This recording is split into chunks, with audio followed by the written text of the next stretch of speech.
Brought to you bye रजनीगंधा।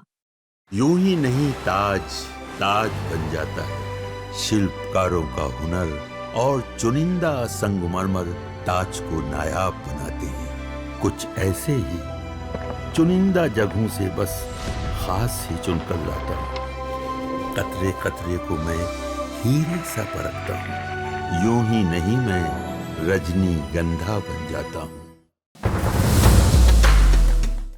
तो प्रशांत जी, आपसे जो पिछली बार मेरी बातचीत हुई थी, अप्रैल का महीना था, तब चुनाव इतना गर्म नहीं था। तो पहला सवाल मैंने आपसे ये पूछा था कि लोग कह रहे हैं कि जन स्वराज जो है वो वोट काटने वाली पार्टी बनेगी। अब जब सितंबर का महीना आ गया है तो लोग कह रही कि इसका वोट काटेगा कि किसका काटेगा। तो मेरा सवाल आपसे ये है कि महागठबंधन का आप वोट काटेंगे कि एनडीए का वोट काटेंगे? चलिए, इतना तो तय हो गया कि वोट काटेंगे जी। तो जन स्वराज बिहार की वोट कटवा पार्टी है जो महागठबंधन और एनडीए दोनों का वोट काटेगी, और इतना वोट काटेगी कि दोनों कट के साफ हो जाएंगे। बिहार में जन स्वराज की व्यवस्था बनेगी, एक नई व्यवस्था बनेगी।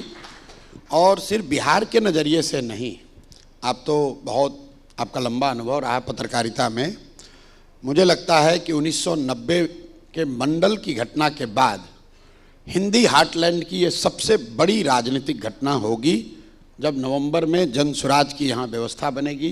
वो सिर्फ बिहार सेंट्रिक व्यवस्था नहीं होगी, वो राजनीति का पूरा निडिल घूमकर जो अभी वेस्ट में है वो नॉर्थ की ओर हो जाएगा, बिहार की ओर हो जाएगा।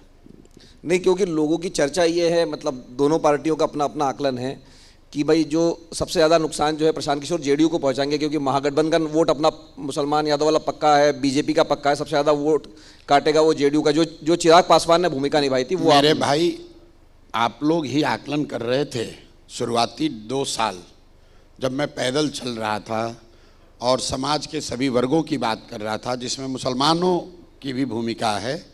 तब लोग बता रहे थे कि ये भाजपा के मदद से ये प्रयास किया जा रहा है क्योंकि ये मुसलमानों की भी बात कर रहे हैं, तो महागठबंधन का वोट कटेगा।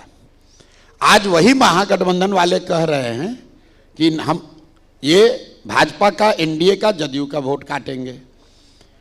और पहले महागठबंधन वाले कह रहे थे कि भाजपा के बी टीम है, अब एनडीए वाले कह रहे हैं कि कांग्रेस का बी टीम है। तो भाई, पहले ये लोग को आपस में लड़कर समझ लेने दीजिए कि हम लोग किसकी बी टीम है। हमने शुरू में कहा है हम लोग बिहार की बी टीम है। बिहार की बी टीम है जो बिहार में परिवर्तन चाहता है, बिहार में व्यवस्था परिवर्तन चाहता है, बिहार में बच्चों के लिए शिक्षा रोजगार चाहता है।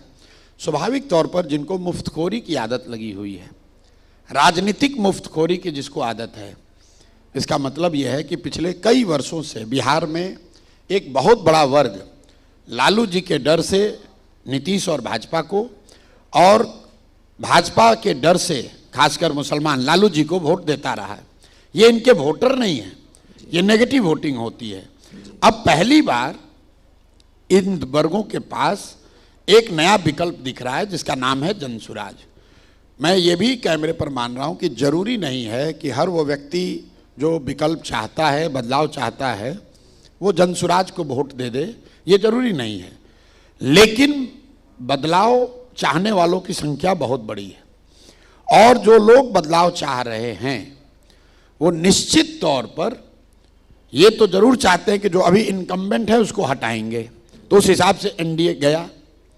अब बदलाव चाहने वाले के पास 2 विकल्प है, या तो पहले से जांचा परखा देखा हुआ राजद लालटेन महागठबंधन को लाए, उनके जंगल राज को लाए, या फिर एक नई व्यवस्था जिसका नाम जन स्वराज है वो बनाए। दोनों में जनता को एक निर्णय लेना है।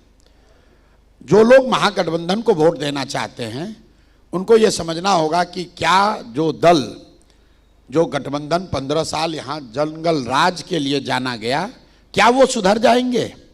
अगर लोगों को भरोसा होगा कि भाई सुधर सकते हैं, मौका देके देख लो, तो महागठबंधन को फायदा होगा।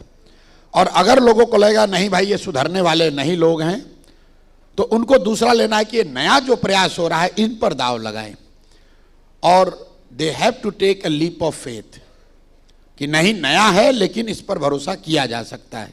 इसीलिए मैं अक्सर कहता हूं कि जन स्वराज या अर्श पे या फर्श पे, अगर जनता ने वो लीप ऑफ फेथ लिया तो अर्श पे जनसुराज रहेगा, इतनी सीट आएगी कि बिहार में व्यवस्था परिवर्तन होगा। और अगर जनता ने सब सुनने समझने के बाद भी वो लीप ऑफ फेथ नहीं लिया तो जनसुराज 10 के नीचे रहेगा। और मैं ये कैमरे पर कहता हूं, कई मेरे साथियों को पसंद नहीं भी है ये बात, लेकिन मैं कहता वही हूं जो मुझे समझ में आ रहा है, गलत नहीं बोलते। या तो अर्श पे है या फर्श पे।